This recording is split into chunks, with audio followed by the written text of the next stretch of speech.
Good afternoon po sa lahat. Kumusta po kayong lahat mga kaibigan at mga kababayan? So, sa hapong ito ay patuloy po tayo sa ating sharing at ang pamagat ng ating tatalakayin sa hapong ito ay ang payo ng Biblia sa pag-aasawa. Ang pag-aasawa po ay institusyon at itinatag ng Diyos. Kaya ito ay banal.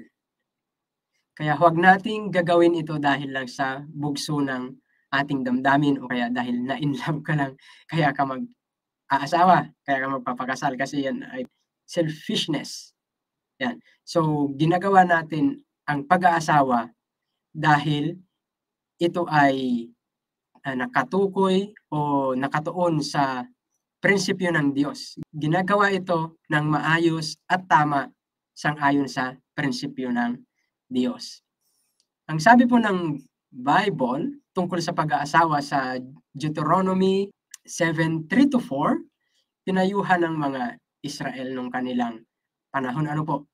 Pero ito ay applicable pa rin sa atin. Na huwag silang mag-asawa o yung mga magulang ay sinabihan ng Diyos na huwag nilang papag-asawahin yung kanilang mga anak na lalaki o mga anak na babae sa mga anak ng mga hindi naniniwala at hindi sumusunod sa Diyos. Ano pong dahilan? Dahil ang mga hindi sumusunod sa Diyos ay ilalayo ang kanilang mga anak sa pagsunod sa Diyos. Kaya napakalinaw yung payo ng Bible. At ang sabi pa ni Apostle Paul sa kanyang aklat sa 2 Corinthians ay huwag makipamatok o huwag makisama, huwag mag-asawa sa hindi kapananampalataya. Dahil hindi pwedeng magsama ang dilim at liwanag, hindi pwedeng magsama ang banal at ang hindi banal. Hindi pwedeng magsama ang matuwid at ang hindi matuwid. Ganun po yung konsepto. Ano po?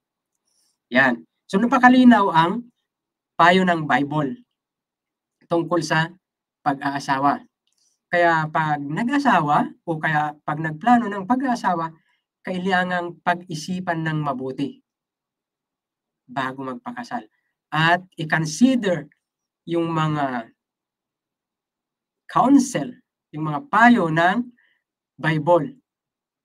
Dahil kapag sinusunod natin yung mga payo ng pag-aasawa na galing sa Bible, natutuwa ang langit o natutuwa ang Diyos na ang mag-asawa na ang magsasama ay sinusunod ang payo na nakalagay sa salita ng Diyos. Dahil ang pag-aasawa ay institusyon ng Diyos at ito ay banal, dapat itong pag-isipan ng mabuti at laging binabanggit na huwag magpapadala sa bugso ng damdamin. Huwag nagpapadala dun sa ating mga sentimentalism o yung pagiging lovesick. wag doon ang pagdedesisyon, kundi kailangan kunin natin ang payo, yung counsel ng banal na kasulatan para maging matagumpay yung pagsasama, lalong-lalo na sa mga wala pang asawa, ano po, mga dalaga at binata.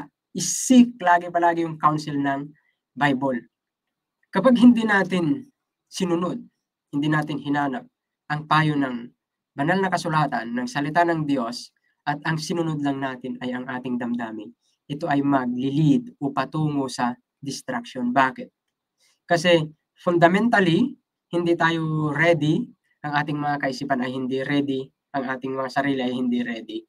Nadala lang tayo ng ating damdamin at hindi natin sinunod kung ano yung mga prinsipyo na sinasabi ng banal na kasulatan, ay ang patutunguhan niyan, ang ending niyan ay hindi maganda dahil hindi natin alam kung ano yung tamang prinsipyo, hindi natin alam kung ano yung mga katotohanan tungkol sa pag-aasawa. Pag babasahin po natin yung aklat ng Proverbs, napakaraming payo dyan tungkol sa pag-aasawa. Kaya huwag magmadali sa pag-aasawa.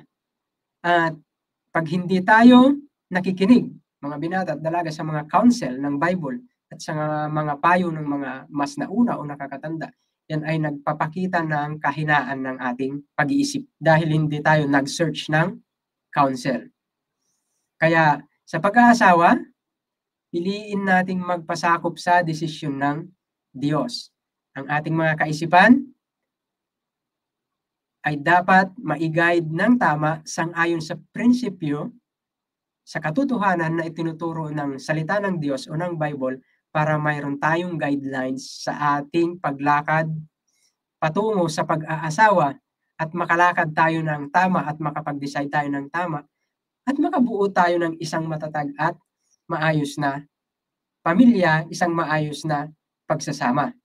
Kung sinunod natin ang payo ng banal na kasulatan ng Bible na huwag mag-aasawa ng hindi believer, yung hindi mga sumusunod sa Diyos, ay magkakaroon ng mas masayang ending ang pagsasama ng mag-asawa dahil hindi magkakaroon ng conflict ang kanilang pag-aasawa, ang kanilang pagsasama, at patuloy silang maglilingkod na magkasama sa Diyos na siyang lumikha ng pag-aasawa.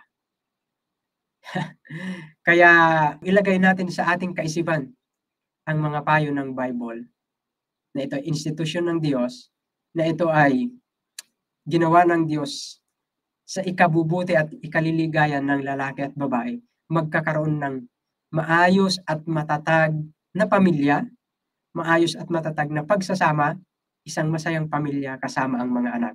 At pagdating ng araw, pagdating ng Diyos, dahil sinunod natin ang mga counsel ng Diyos, ang counsel ng salita ng Diyos, ang Bible, may pag-asa tayo para sa buhay na walang hanggan kasama ang Diyos.